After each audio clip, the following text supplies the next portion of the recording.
Shalom, selamat pagi Bapak, Ibu, dan saudara-saudara sekalian. Sebelum kita mendengar dan merenungkan firman Tuhan pagi hari ini, marilah kita berdoa. Tuhan Yesus, kami kembali datang pagi hari ini menyapa Engkau, Tuhan dan Raja kami.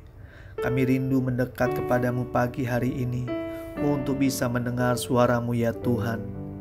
Bicaralah pada setiap kami percaya firman-Mu pelita bagi kaki kami. Kami siap mendengarnya di dalam nama Yesus. Amin. Tema renungan kita hari ini adalah gas dan rem. Diambil dari Yakobus 3 ayat 8-12. Demikianlah firman Tuhan. Tetapi tidak seorang pun yang berkuasa menjinakkan lidah.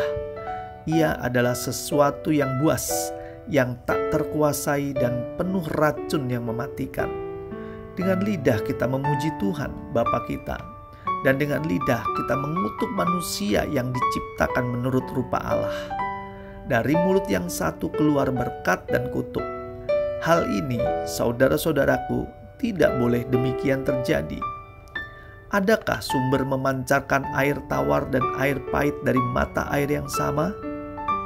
Saudara-saudaraku, adakah pohon ara dapat menghasilkan buah zaitun? Dan adakah pohon anggur dapat menghasilkan buah ara? Demikian juga mata air asin tidak dapat mengeluarkan air tawar. Saudara yang dikasihi Tuhan, bicara soal mengendalikan lidah, sama halnya kita mengendalikan kendaraan. Kita harus tahu kapan kita ngegas dan kapan kita ngerem. Mulut kita ini perlu dikendalikan dengan baik. Saya sering kehilangan kendali jika telah bertemu teman-teman sekantor dulu. Paling enak memang ngegosip, apalagi kalau temanya ngomongin atasan. Selalu ada saja bahan yang bisa dibahas hingga panjang sampai waktu makan siang habis dan kita kembali lagi bekerja. Bisa dibayangkan, kita menghabiskan waktu hampir 1 jam dengan membicarakan hal-hal yang sebagian besar negatif dan kita menikmatinya.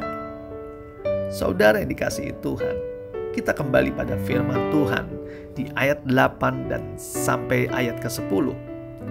Tetapi tidak seorang pun yang berkuasa menjinakkan lidah. Ia adalah sesuatu yang buas, yang tak terkuasai dan penuh racun yang mematikan. Dengan lidah kita memuji Tuhan Bapa kita, dan dengan lidah kita mengutuk manusia yang diciptakan menurut rupa Allah. Dari mulut yang satu keluar berkat dan kutuk. Hal ini, saudara-saudaraku, tidak boleh demikian terjadi. Belajar dari firman Tuhan di atas, Tuhan ingin kita bisa mengendalikan lidah kita. Sebagai anak-anak Tuhan, menggunakan lidah untuk memuji dan memuliakan Tuhan. Jadi sebaiknya kita tidak memperkatakan hal-hal negatif, bahkan kutuk keluar dari mulut kita. Justru berkatlah yang harus kita katakan kepada orang-orang di sekeliling kita, agar hidup kita bisa jadi saluran berkat, bukan saluran kutuk. Kita harus ngerem untuk berkata-kata negatif, karena di mulut kita ada kuasa. Dan kata-kata negatif seperti racun yang bisa mematikan orang lain dan diri kita sendiri. Kita boleh ngegas untuk membicarakan kebaikan Tuhan, serta menyaksikan hidup kita sebagai saluran berkat, agar orang-orang di sekeliling kita juga diberkati Tuhan. Ingat, apa yang ditabur akan kita tuai. Jika kita menabur kata-kata kutuk atau negatif, pastilah kita akan menerima buah dari apa yang telah kita perkatakan. Begitu pula lah sebaliknya. Jadi, kita harus bisa ngerem alias mengendalikan lidah kita untuk tidak berkata-kata negatif, karena kerugian akan kita tuai di hari nanti. Percayalah bahwa mulut ini adalah alat Tuhan untuk memuji, menyembah, serta memuliakan Tuhan melalui setiap perkataan kita. Pagi hari ini kita belajar untuk ngerem berkata-kata negatif dan ngegas untuk kata-kata yang positif. Demikian hidup kita bisa jadi berkat dan memberkati. Marilah kita berdoa. Tuhan Yesus, kami berterima kasih karena firman-Mu mengajari kami untuk mengendalikan lidah kami. Kami sadar tidak mungkin dari mulut kami yang sama keluar kata berkat dan juga keluar kata kutuk.